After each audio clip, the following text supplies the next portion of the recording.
Hi team, you know what it is. We are back with another dose of that high strength spiritual bleach to burn through those common and persistent spiritual blockages that many seekers find on this path to awakening, this path to enlightenment, this journey to a secure, permanent,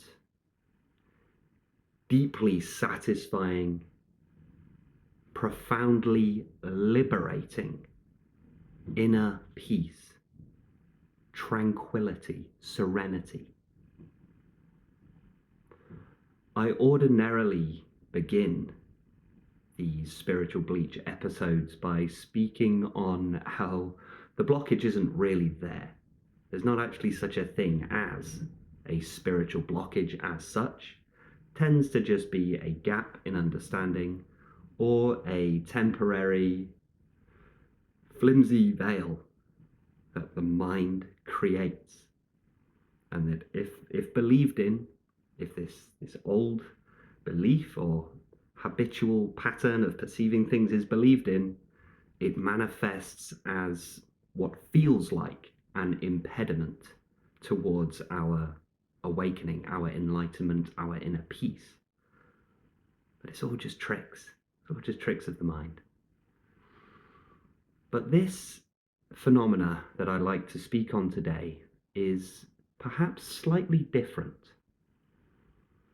It does feel like a blockage, and it's a blockage that often prompts deeper or further seeking. It is the phenomena of feeling depressed during awakening. It can be quite a confusing time. Feeling flat, feeling checked out, feeling low energy, perhaps feeling a bit lost, confused, unable to access and enjoy the activities that you previously used to be able to enjoy. That's called anhedonia, and it's very common on this spiritual journey, which sounds kind of paradoxical and counterintuitive. I mean, I'm always speaking from experience. I've experienced this, and I clearly remember the feeling of, hang on, this isn't what I signed up for. I signed up for the peace and the joy. You know, where's the rainbows and angels and skipping through golden fields of wheat whilst the sun sets? That's what I signed up for. That's why I began this. I wanted to be free of these unpleasant mental health periods of time. So it feels kind of paradoxical, or it can do. And it can be very frustrating, and very disheartening, demotivating. So I'd like to give my tips, my advice, my experiences with this, and perhaps I can go some way to try and explain exactly what's happening here.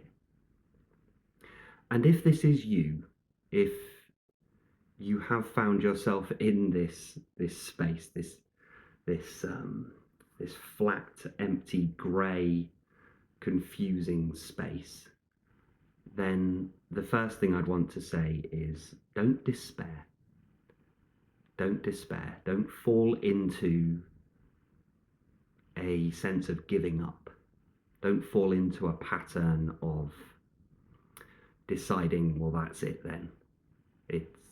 Even this doesn't work. You're right. This is a very subtle, very nasty and insidious trick of the mind. It'll say you've done it all wrong. You've permanently gone crazy now. You've permanently blown your mind. Like, that's a trick of the mind. So if you found this video today because you are feeling low, flat, seemingly unable to enjoy life anymore. The other one is feeling lazy, feeling demotivated, unmotivated. If that's you, I just want to say, keep going.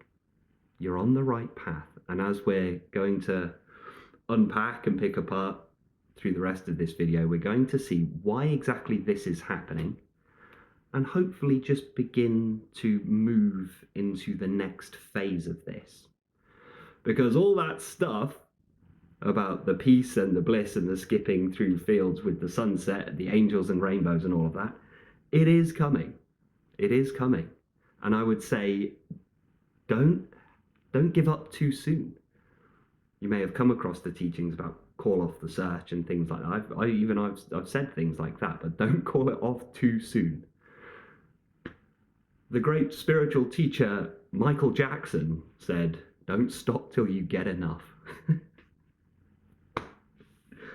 Oh, I wasn't planning on throwing any funnies into this video today due to the subject matter, but I can't help it. Cheers. You might have been able to hear as well, I've got a bit of a sore throat today, so I'm hoping it just sounds like a particularly deep, sexy, reassuring, confident voice, but you can probably hear, actually, it's an infection in the old vocal cords. So, if that is you found this video today and you've been looking at the resources and materials and what's been said by various teachers and gurus on this subject, then what I would say is this is not it's not a bug. You haven't done anything wrong. It's a feature, not a bug. Something's not gone wrong here. You haven't gone down the wrong path. This is a part of the path. I wouldn't say it's 100% necessary. Like, it's not an inevitable part of the journey. It's not an inevitable facet or aspect of awakening, because there are seekers who never go through this period. But I would dare to say that it is so common, that it's almost inevitable. I'll explain what I mean. The first tip that I was going to give is just to check that it's not standard low mood. Just check that this isn't just garden variety depression, because it's not always a spiritual problem. It's not. Sometimes the feeling low, the feeling checked out, feeling the malaise, feeling that lowness, that heaviness, it's not necessarily due to the spiritual practice that you're doing. It's not necessarily due to your meditation. Correlation does not equal causation. So you may just be in a period of low mood anyway. They just happen. There could be so many different causes. However, if you're a follower of this channel, if you're not, like and subscribe, but if you're a follower of this channel and if you are a seeker, a sincere, genuine, heartfelt, spiritual seeker on the path to embodying the true realization of the self, then you probably already know the difference between standard low mood, standard feeling checked out, standard feeling flat, standard anhedonia, and this. Because this phenomena that I'm speaking about today has a very particular quality to it, right? Right? Have you felt that? Can you feel that something is different now? Something is different. So I won't patronize you and talk about, are you sure it's not just depression?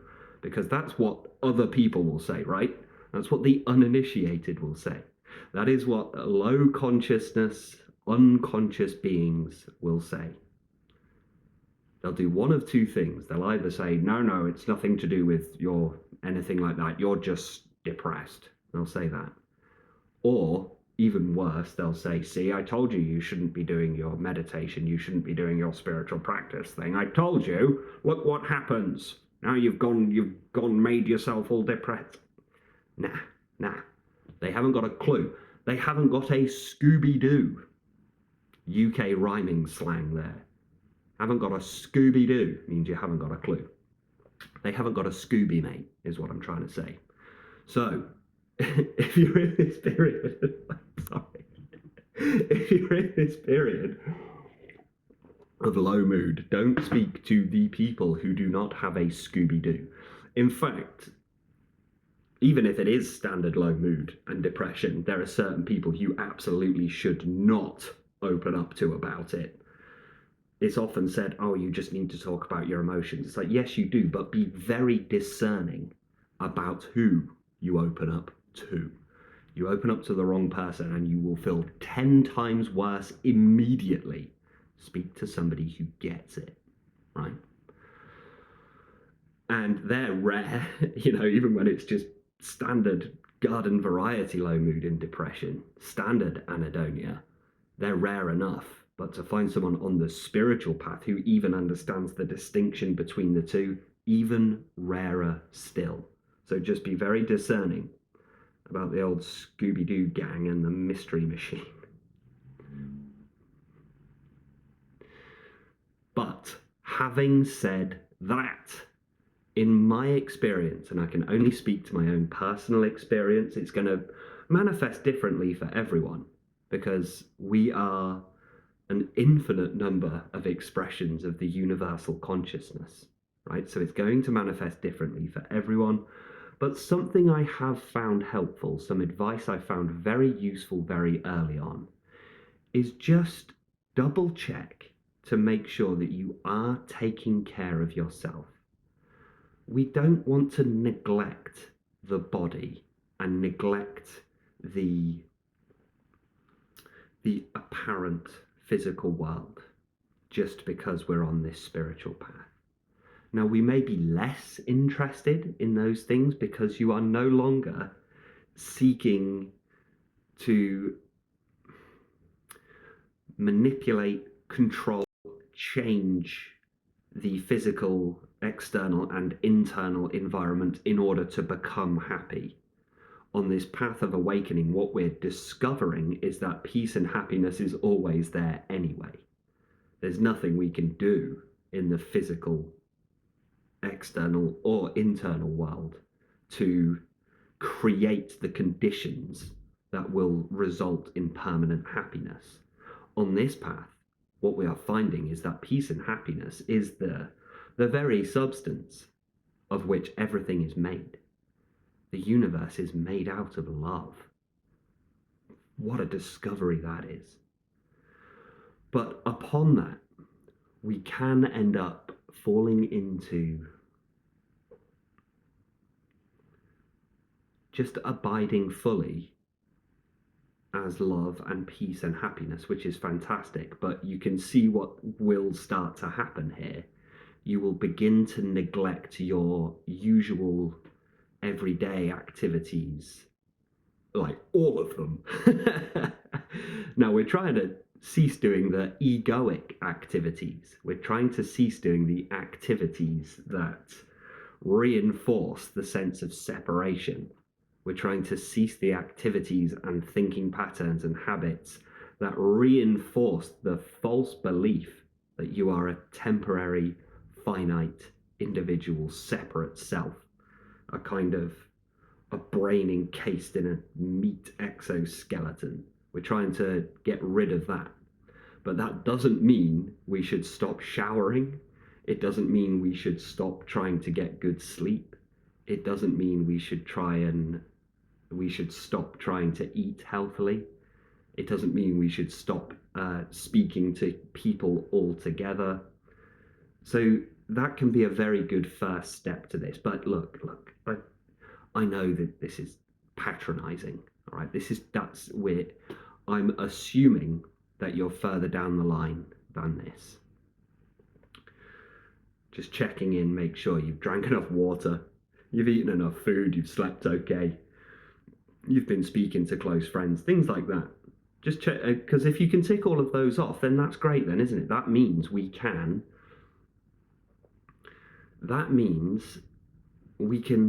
safely shelf all of that. Because you've ticked all of those boxes. If you tick all of the boxes for general self-care, general maintenance of the body and mind, ticked all those boxes, yeah. Sleeping just fine, eating just fine, drank enough water, yeah. I'm getting regular exercise, I'm getting all of that. And yet I still feel flat, checked out, anhedonia, still feeling that. Right, okay, so now we know the realm that we're in. This is a spiritual malaise. So, what is happening here? What is actually happening? Essentially, we come to a recognition that the previous activities that usually seemingly gave us joy and happiness, no longer serve us. And the reason for this is that they weren't making you happy anyway. Let's think of some examples. So perhaps you usually watch a certain TV program, and ordinarily it would provide you with a sense of feeling happy, relaxed, calm, and peaceful. But now it doesn't have the same effect that it used to. Just one example. What's actually happening is that you're recognizing that it wasn't the TV show that was providing happiness for you. Your happiness was already there, but by watching the TV show, your mind activity fell into the background so that happiness, peace, and joy could shine through. But on this path of spiritual awakening, you are recognizing the peace and happiness is always there anyway. So it becomes pointless to watch TV. Those sorts of activities, you just don't feel like doing it anymore. Because you're gradually coming to the recognition that what you're seeking by taking part in these activities is already there always. So the activity starts to feel unnecessary, and because it costs energy to partake of these activities, there's suddenly less and less drive to do it. So you feel this manifests as anhedonia, because you're no longer interested in turning the TV on, going through Netflix to find that show, because you no longer really wish to expend the attention in that direction. But the mind will interpret this as perhaps quite horrifying. It can do that. It can feel so unsettling because you get this feeling of like, nothing's working anymore. It can be quite horrible, right? So my heart goes out to you. It really does if you're going through this. But just, it can be so helpful and heartening and healing to just understand what's actually happening here.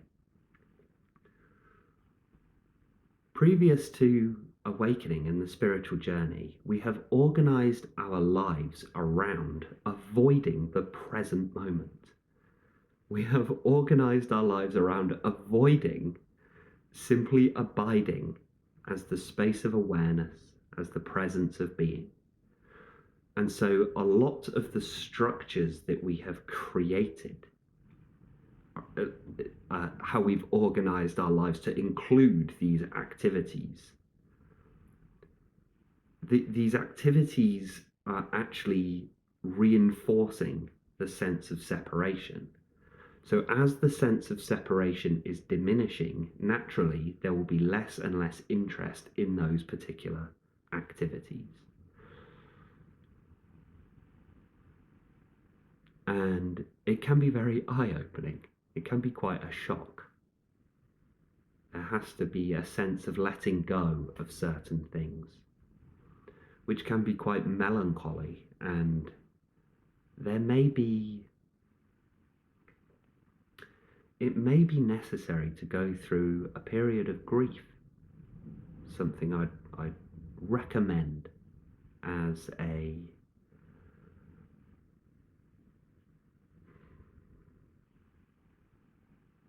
something to consider if you're in this, if it's a long, drawn out period of low mood, you know it's a spiritual thing, and you want to get back to enjoying your life fully embodied.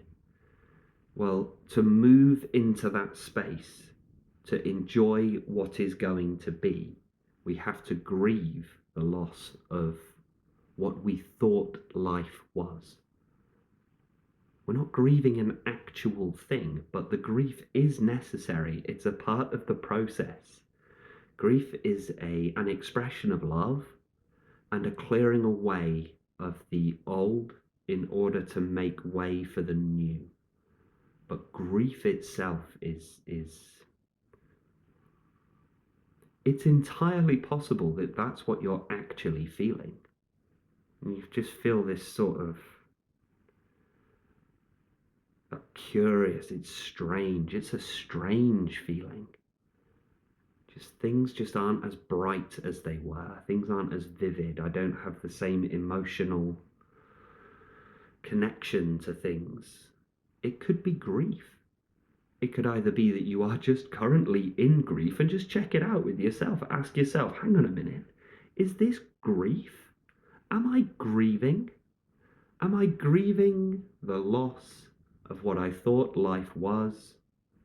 Am I grieving the loss of what I thought life was going to be? Am I grieving the loss of my own ego? It's worth checking, because once you begin a process of grieving, the process of grieving then implies an end to the process of grieving.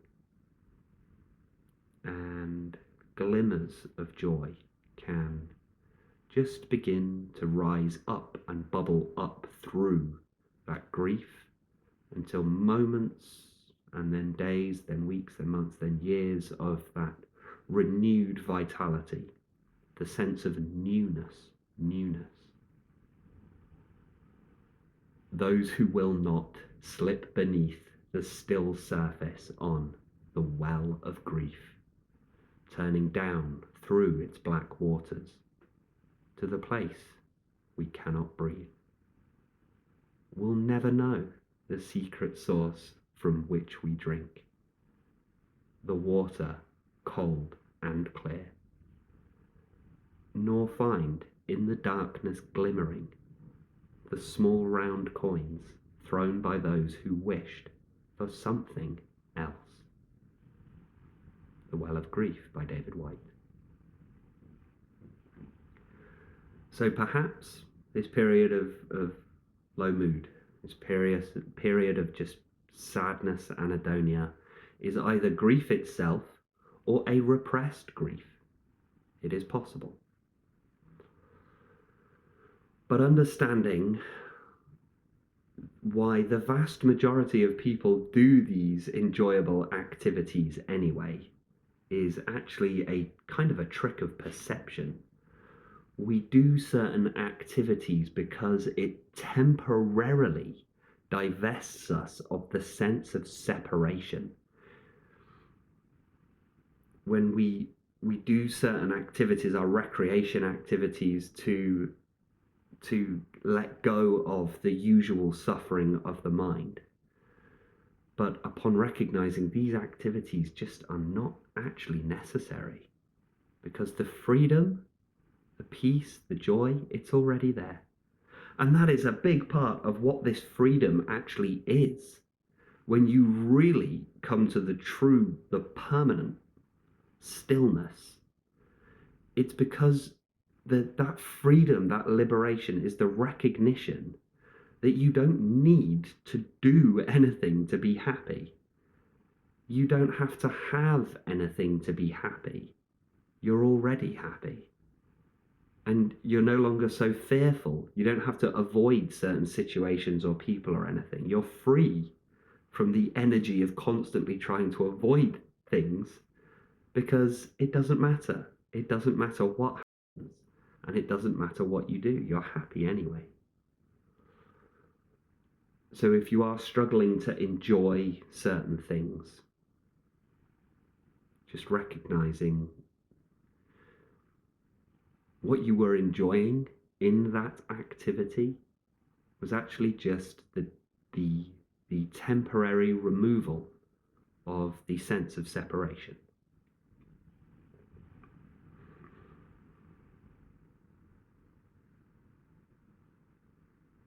Next, and this was very true in my experience,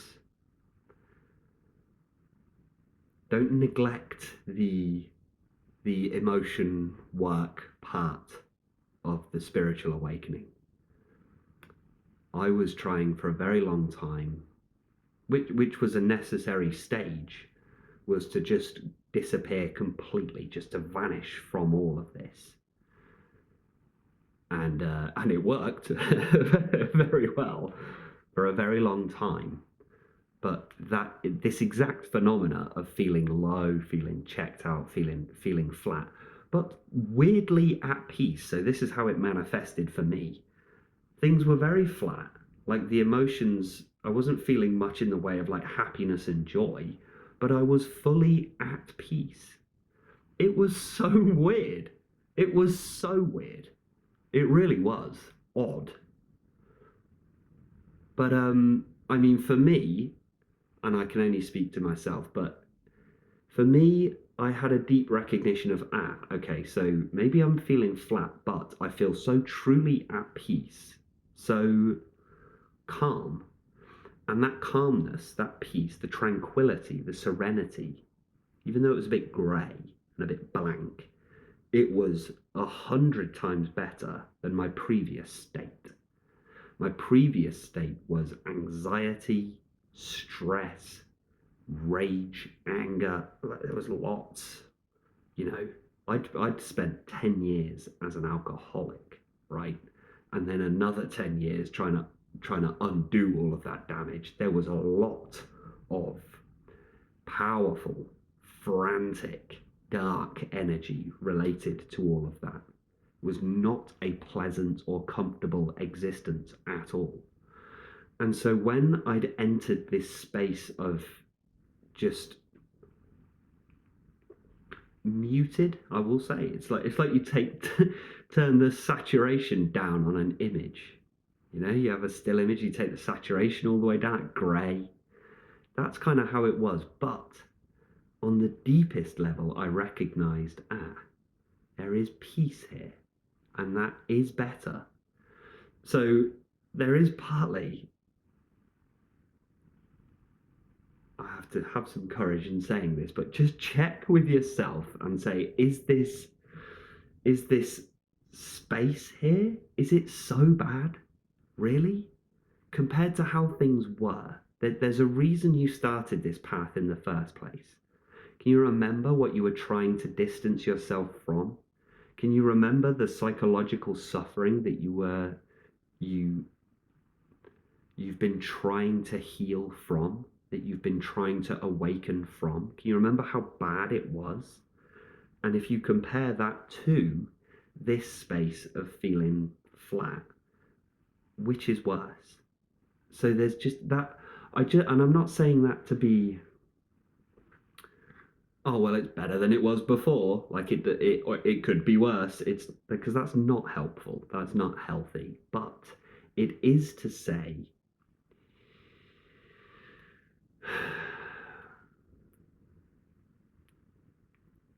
if you really fully go into this present moment, is it so bad now?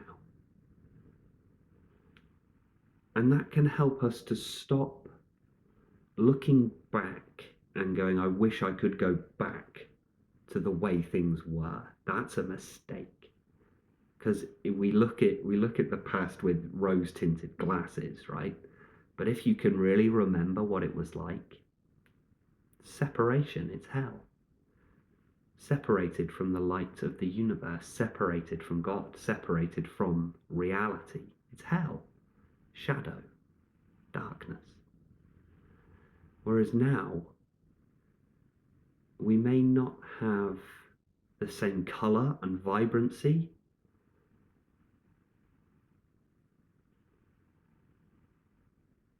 but it could be worse.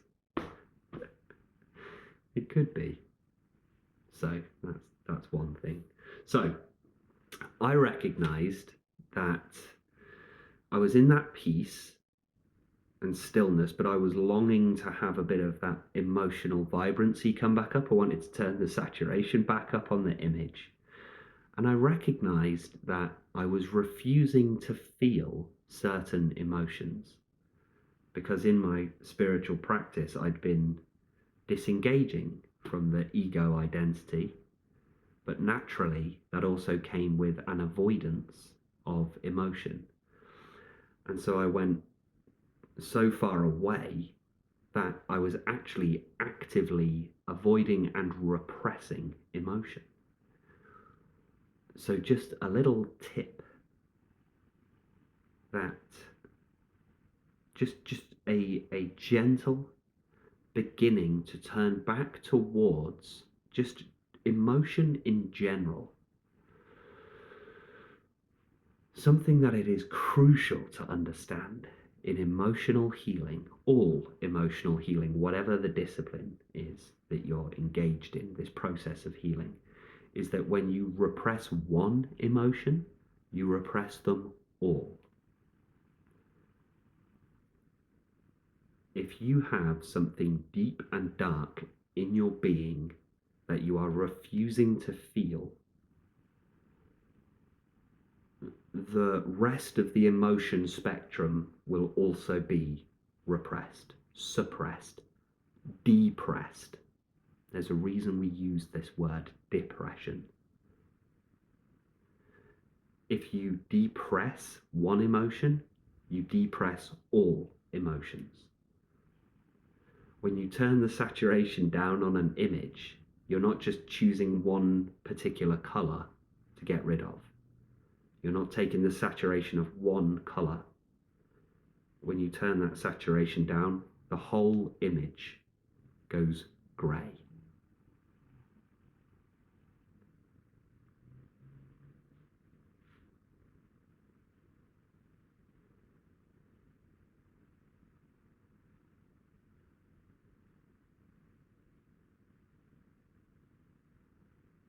So, gently, with pure love and understanding towards oneself. There's no judgment, right? We've all done this. Everyone. Just gently inquire, are there any emotions that I am refusing to feel? And this little bit of doing some emotion work, just doing some meditations that are a bit more tantric, a bit more hands-on, a bit more Kashmir Shaivism, right? A little bit more. Rumi said, the solution to the pain is the pain. It's often mistranslated, and people will quote and say, Rumi said, the solution to the pain is in the pain. That's one way of translating it, but the most accurate translation is the solution to the pain is the pain. Right? We're getting somewhere. Is something switching on a little? Is there a little fire glimmering right here? Because we go, okay, so there may be an emotion that I'm trying to avoid, trying to get rid of, and that's suppressing everything. That's keeping everything grey and peaceful. There's a good reason for it, right? We don't repress emotions for no reason. We don't depress emotions for no reason. There's a very good reason that we repress certain emotions. It's because it hurts. Hurts like hell. Ouch. Kills, right? Ouch. But things are different now. Things are different now, and this is a key thing that I want to get across in this video today. Things are different now. Things have changed. Your whole being has changed. Your whole perspective has changed. It's all changed. So now, as the presence of being, you've been doing all this work. It's been running in the background the whole time. Your consciousness, the way you experience life, is elevating. Your experience of life is elevating, elevating, elevating. And those emotions that you were previously running away from, you now have the power, the strength, the clarity, the internal resources to turn and face those emotions. Finally, right? Because you're not the scared, frightened little individual anymore. You're not the terrified child anymore. That scared child who could not process or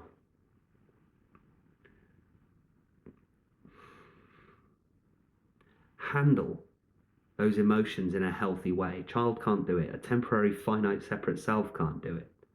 The infinite universal consciousness, though, that can contain anything. Not just contain it, dissipate it. In the same way the sky doesn't care how powerful the storm is. Could be a hurricane, tornado. The sky's not damaged. The sky is just space. So infinite universal consciousness is just space. And so those deep, dark, long-buried emotions are now free to rise up into the light of awareness, the space. And hard work, boy, is it hard work. Let me tell you, cheers. It is nails. Again, English slang means hard as nails, means it's hard. It is tough, but here is what happens. When you open the aperture and you open your awareness to feel that emotion, you then give permission for all the other emotions to come up and back out. You're no longer afraid of emotion at all, period. That's it. They're all now free to come back up and out. And we experience emotion then, not in an egoic way. Meaning, we do not seek pleasure and joy and wild energy. We don't seek that kind of sticky, sugary happiness in order to avoid negative feelings, right? That's hedonism. That's where we're seeking pleasure in order to avoid pain. It doesn't work like that anymore. Those nice, happy, joyful emotions are free to play in the garden of the infinite space of being, and so are the darker emotions. Just as much. You actually don't really mind. You don't mind. You literally you don't mind which ones that you're having. They just are. Everything becomes harmonized, healthy, natural, free. No emotion is a problem in and of itself. In order for an emotion to be a problem, we have to attach mind. You have to think about it in order to make it a problem. And so much of our lives, so much of our suffering is built around, is like a structure that we build around avoiding certain emotions. But once in the awakened state, the peace, that true peace, that true liberation is an emotional freedom too. An emotional freedom. It just doesn't matter. It doesn't matter. You can feel sad. What does it feel like to feel sad? What does it feel like to feel low? Well, in the moment, there's just an energy to it. It's just a sensation. Ultimately, it's just a kind of, it's halfway between a bodily sensation and a thought. That's where the realm of emotion is. And it's all just the same as any other. It's just like the sensations of breathing. neutral. I feel sad today, neutral. I feel happy today, neutral. It's just everything is observed in the pure, clear, neutral, loving space of awareness. So if you are in the doldrums, if you're becalmed and you're feeling flat and everything's gone grayscale on this spiritual path, I would just say, just check. It might not be this, okay? So there's a few things that it could be, and I just want to try and run through all of them as they've been in my experience. But it could be, just check in and is there any emotion that is persistently just outside of the field of consciousness? Just in it, and it's going to take some deep meditation. It's going to take some work to just let it in. Just say, okay, things are different now. It's a powerful bit of self-talk, almost a self-parenting towards your own inner world, your own inner being. It's just things are different now. Is there any emotion that's now allowed in? Because I've got the space for it now. And you might be surprised. You might be surprised. You might find there's a lot of rage that you're like, where did that come from? You might find there's a lot of fear. You will find there's a lot of shame. Everyone is carrying around a lot of that, but very few people are aware of it. Very few. There's nothing wrong with you. There isn't. Surprise, there's never been anything wrong with you, right? So open the aperture, allow the deep, dark emotions to come up out into the light of awareness, and you'll find that saturation starts to come back up again. Because you're no longer displeased by a certain color in the image. You're free to turn that saturation all the way up. And all these emotions become delicious, delicious. The solution to pain is the pain. Similarly to that pointing is, why not have a little dabble in a certain area of spirituality that previously wasn't for you? Now, it doesn't mean to completely cast off your current beloved spiritual practice. There's no need to do that. You keep doing everything you're doing. Something's obviously working. Changes are happening, right? Now, you might not always be enjoying the changes, but changes are happening, right? A lot of this is proof that something's changing, something's working. This is a totally different world than I was living in 2 years ago, right? So all of this phenomena that we're talking about today, it's proof something is changing. So keep doing whatever practice you're doing, sure. But maybe there's just a little aspect of another practice that you can just draw a bit in. It won't diminish the practice you're already doing. So let's give some examples there. Perhaps if you're a very direct path kind of person, which I was, right? Very much Zen, Advaita, Ajatavada, direct path. The only way. You're already awakened, you're already enlightened. Right? It's quite easy to see what was happening there, right? Already enlightened, fine, everything's fine. I didn't want to feel that little bit of emotion. But then by just taking a little bit, I added in just an aspect or an element of the progressive path, more of the path of like healing, the more, it's a more relative path. I kind of returned to being a human again, just briefly. I didn't stay there long, can't stand it, but just returned briefly in order to just add that element of emotion work in. So that's just an example from my experience, but it could be so many different things. Perhaps you're very religious and you found a great deal of peace and security and joy from just devotional faith. Could be any figure. Perhaps you're just very devotional towards Jesus, the that whole discipline, or perhaps you're Hindu and you pray to a certain god, Shiva, Kali, right? Could be something like that, where you just are devoted entirely to a single deity, or whatever your spiritual practice is. Maybe it could even be your crystals, your tarot cards, whatever it is, whatever the path is. All these paths are fantastic, by the way. All paths lead to the top of the mountain. Towards the top, they all become far more similar, right? They just appear very different when you're at the bottom of the mountain looking around the sides. So perhaps you're more devotional, and you might gain something from actually just squeezing a bit out of the direct path.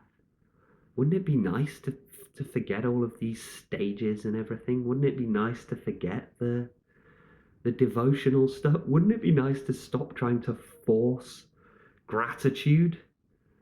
There's a lot of people trying to force gratitude, and they're getting very frustrated by it. Don't force anything. Just, you might gain some insight, awareness, intuition, understanding just from the direct path. Just squeeze a little juice out of the direct path and go, right, okay, I'm already enlightened. I'm already a perfect being. The soul is perfect. There's nothing. I'm not sick. I'm not a sick soul in desperate need of salvation when some outward entity gives me enough grace that happens. Maybe just shelf that for a while and instead go, but that will happen at some point. And the soul is indestructible and permanent and eternal. So just let go of everything and just, abide in the kingdom of heaven. Take your rightful place there. So that's just one little bit of advice. Just don't cling too much, too rigidly to a single spiritual practice, particularly if you are in this low mood, this anhedonia, this period of greyness. Just feel free to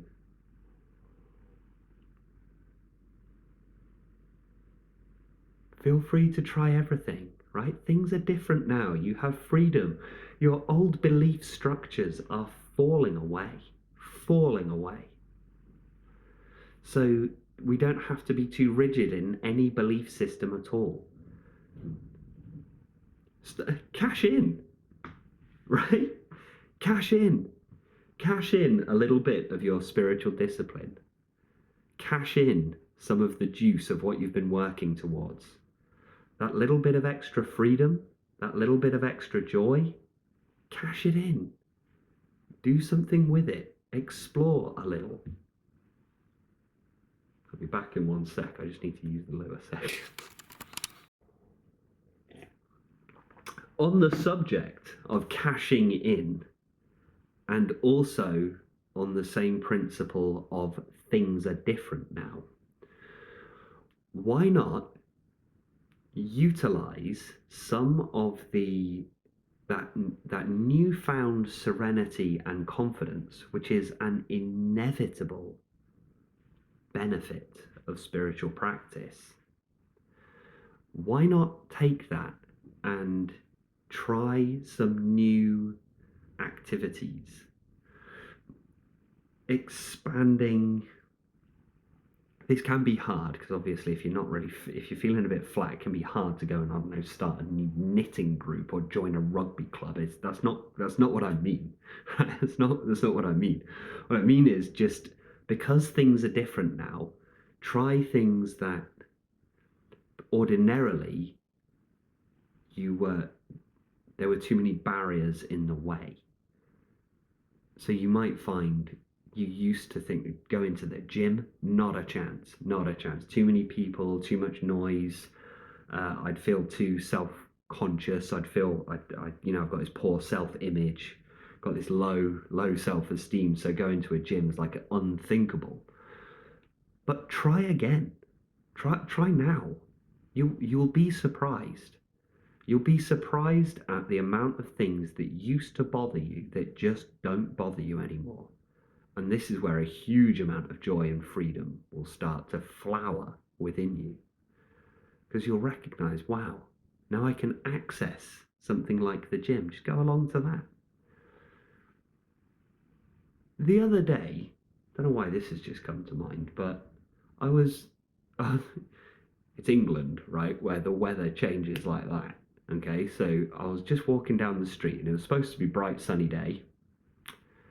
I've never learnt my lesson about not to trust the Met Office because they just lie and just put they just have a random weather forecast generator, I'm pretty sure of it, and just go with, well, whatever today. They said it was going to be sunny.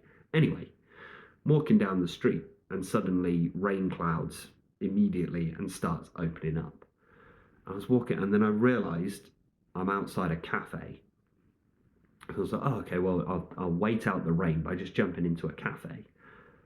Walked in, ordered double espresso, lovely stuff.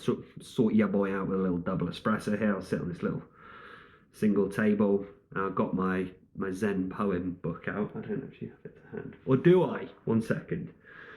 Got my little Zen poem book out. It's not going to be in here now, is it? I feel like a flipping idiot. Yeah, no, it's not in there. So anyway, got that out. And it is down here. Where are you? There it is. Bear with me, team. I know I've completely lost the plot now. Cheers. This one. It's beautiful. Beautiful.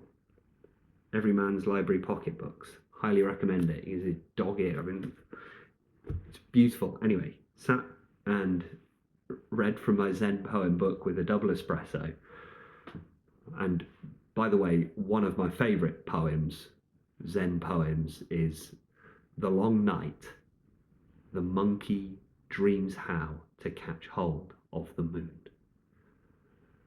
And I sat there enjoying the poem and the coffee, and suddenly I realised there was a period of my life this would have been unthinkable. That's how bad my anxiety used to be. But thanks to the meditation, thanks to the spiritual awakening, I could go and enjoy that moment like it was nothing. And I used to long for that kind of freedom, that kind of relaxation of body and brain. The reason I say that is, are there any areas of your life that previously you just have written off and assumed that's not for me? The gym is a very common one. Fitness in general.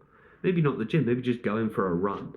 You used to think, well, no, I'd feel way too self-conscious out running. But now we're in the process of spiritual awakening. There's no individual self to be conscious of. You are just consciousness itself. You are just being itself. On the subject, I don't know how we've ended up here, but on the subject of self-image, don't try and correct a negative self-image by creating a positive self-image. Doesn't work like that. Doesn't work, does it? The affirmations ain't working. It ain't working. Trying to create a positive self-image doesn't work. To correct the negative self-image, recognize that self-image does not exist at all. It is a false belief. That's how you correct negative self-image. So the point I'm trying to make here, in a very roundabout, verbose kind of way, is that if you open and your horizons have naturally expanded, but you've not yet explored, have a little explore, because things are different now.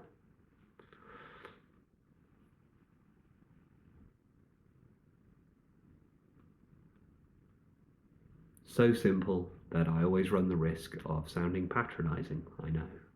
I'm not trying to say, I know that you will have been trying lots of different things. It's just keep expanding that horizon a little more.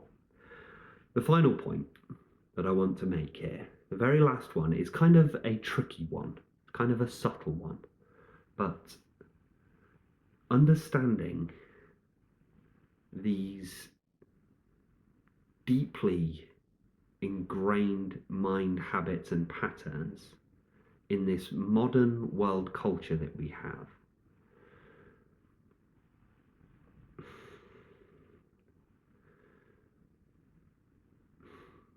we have lost the dignity of being solemn, the quiet dignity of just a gentle, quiet melancholy. And this is why we think if we're in a space of peace that's quite actually muted and solemn, we think something's wrong. Maybe nothing's wrong. Maybe this is just a long overdue period of dignified solemnity. There's nothing wrong with quiet, silence. There's nothing wrong with emptiness. There's nothing wrong with stillness. The mind interprets peace as there's something wrong. I must be depressed. There must be something wrong with me, right? Repressed shame core, right there. Classic. There must be something wrong. Maybe just shifting the perspective slightly to just observe from a slightly different perspective and recognize that actually it's okay to just be quiet. It's okay to have time on your own to be at peace. And yes, that sometimes has a melancholic, solemn, we're getting into the realm of grief. There's a grief kind of feeling there, mourning. But is it so bad, really? I remember when I was a child, all the adults and the other children and school, it's just chaos, just noise. And I remember thinking, what is the rush? Why is everyone in such a rush all the time? What's the hurry? It's mad. Mad. And you will notice people don't let you spend time in quiet dignity. People will not let you do it. They will not find it comfortable at all. People cannot stand silence. This is why monks have to go far away from civilization, to just take some time, to just be. And you think of these monks, the Buddhist monks, the Christian monks, the Catholic monks, and nuns. They're not running around jumping for joy, even though they are truly immersed in joy and peace, in the presence of God, in the presence of Brahman, in the presence of the divine, the infinite universal consciousness, immersed in joy and happiness. And yet they're not leaping around, making tons of noise, banging drums, having parties. That's a clue. That gives us a clue. People get very weird about it if you go quiet, if you are dignified in solemnity. But there's nothing inherently wrong, even if you do feel sad. There's nothing inherently wrong with sadness itself. It's only when we come to believe that sadness is a problem that it feels unpleasant. If you actually go to the experience of sadness itself and fully embody it, fully embrace it, it's just a sensation like any other. There's a health there. Health comes from the same word as whole, health. There is a wholeness to it, free to finally feel those emotions that the adults wouldn't let you feel. Why? Because the adults were desperate for some validation from you as a child. They cannot stand the idea of you being just in your room, sat doing nothing. Oh, something's wrong. No, nothing's wrong.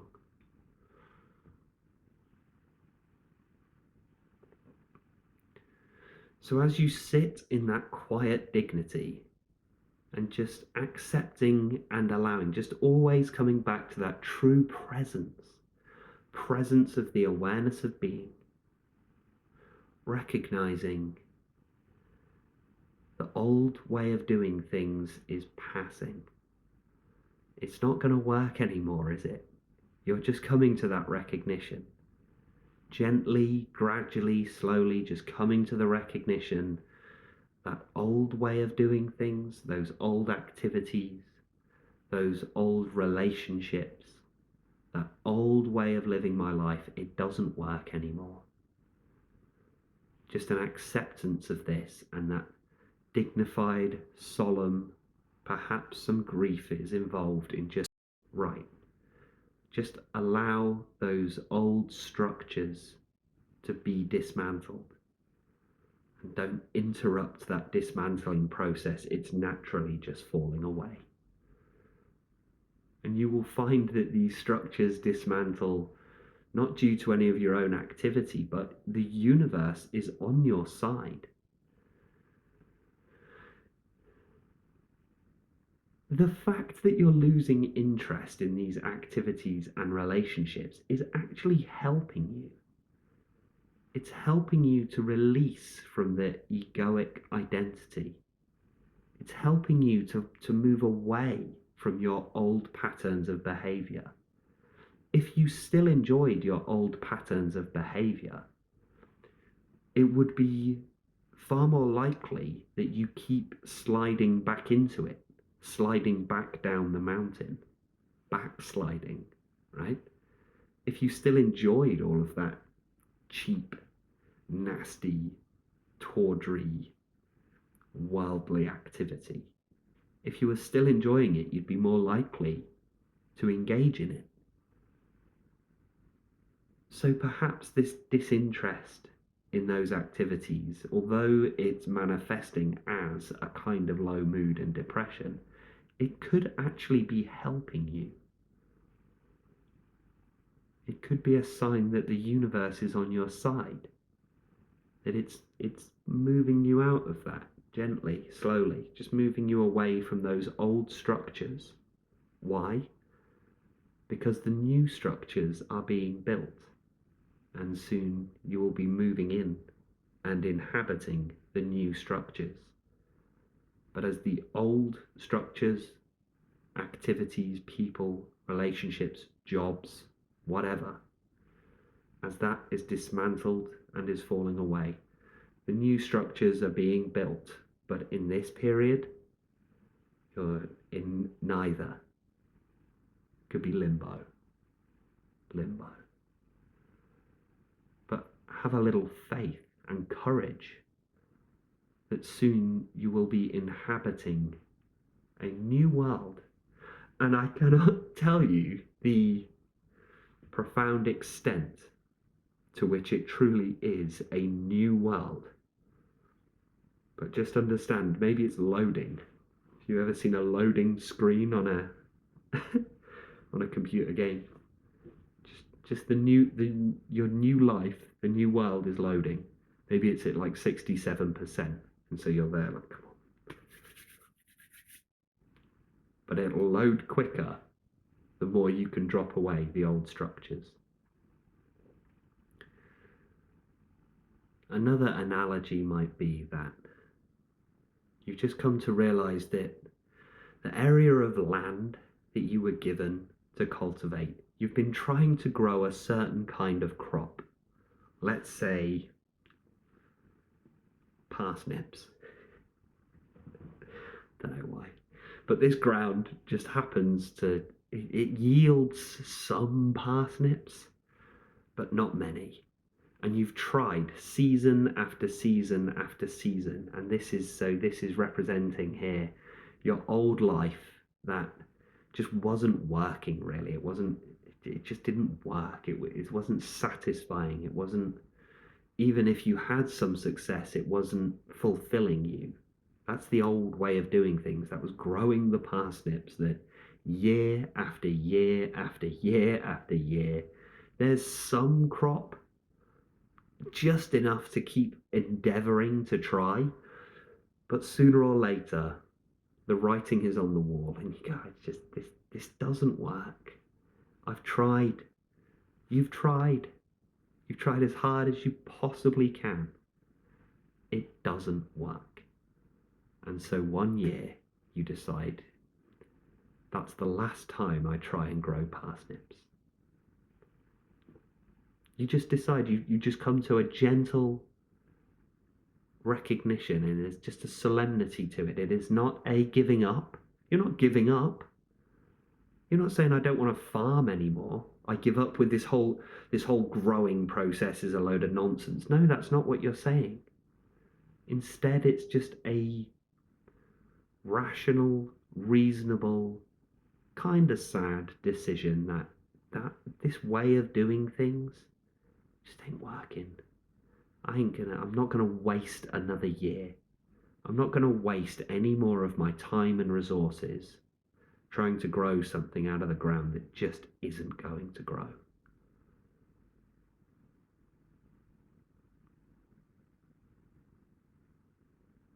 Can't plant in the sand, right? It's got to be in the good soil. And so, in this interim period where you decide no more trying to grow parsnips, right? It doesn't work. And next year, I'm going to try growing potatoes, right? But before that happens, you have to go through winter. But during that winter, you're now looking forward to the fact you're no longer going to be scrabbling around trying to grow parsnips. Now you're looking forward to, right, what's next? We're going to try potatoes next year. And that's going to come with a huge amount of risk, and you're going to feel trepidation. You're going to feel doubt. You're going to doubt, should I do that? Should I switch the crop? That's the winter in between. Sooner or later, that spring rolls around, and it's time. It's time to plant new seeds. Plant some new seeds. Forget the parsnips. Ain't gonna work. And then you plant those seeds, and you cannot move for potatoes. Man, those potatoes grow so fast. So many of them. You need to build new warehouses. That's how many potatoes grow. There's an infinite number of potatoes now. And then you think, why was I wasting my time on parsnips when there's an infinite number of potatoes I could have been growing? Well, there it is.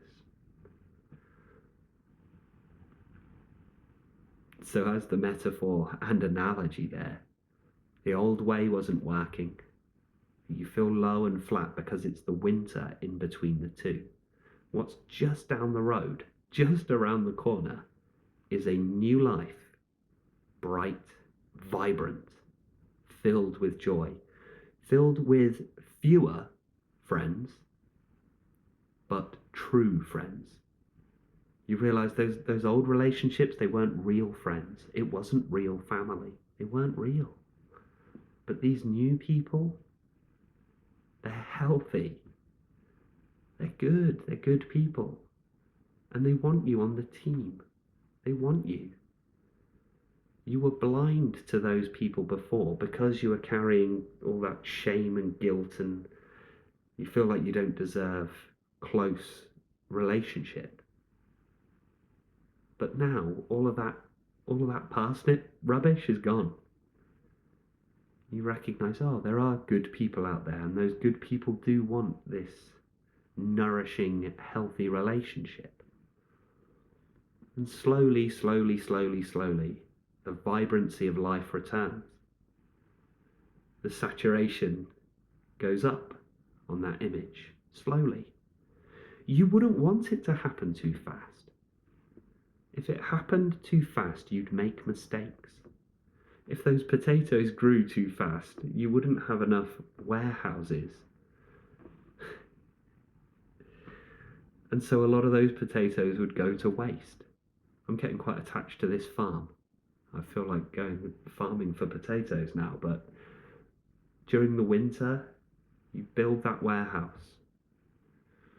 Because if it grew too fast too soon, and if this is the same in your life, you need a long period of clearing out the old. Because when the new stuff comes in, the energy is going to be crazy. Crazy. Better than you could ever imagine. But you needed to expand your capacity in order to be able to contain this new vitality, the richness and fullness of life. If there was even a remnant of ego, it would destroy it. It would poison and corrupt this new life that's coming for you. It'd be a blight on your crop. That is why it takes time. The old way has to be flushed out completely. If there is even a molecule of that old, nasty, egoic habit, it will poison, it will blight, it will corrupt, it will pervert your new way of living. So take as long as you need to burn out that old shadow.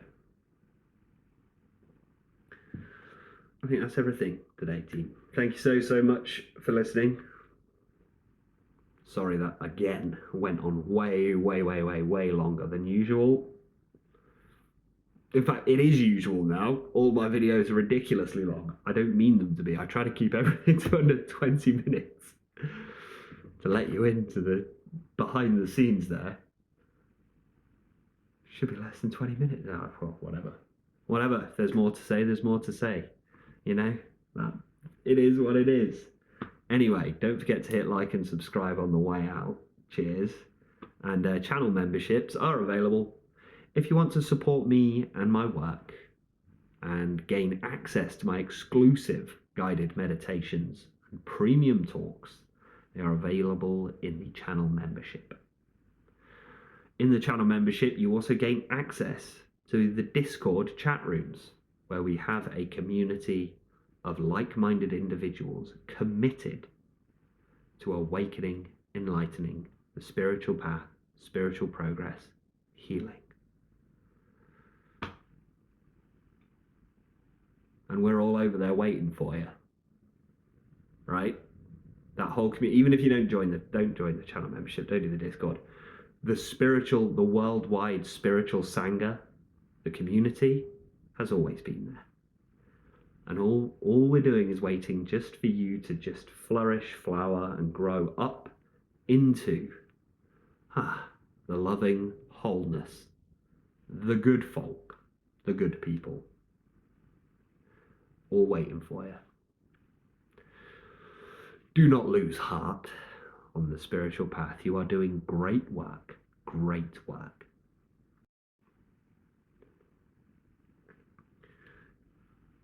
Never underestimate the intensity of what you're achieving.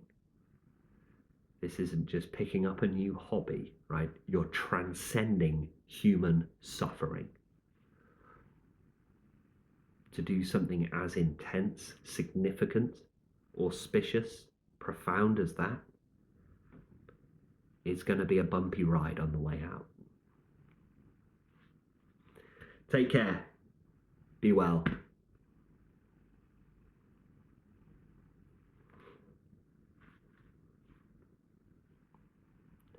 And stay present.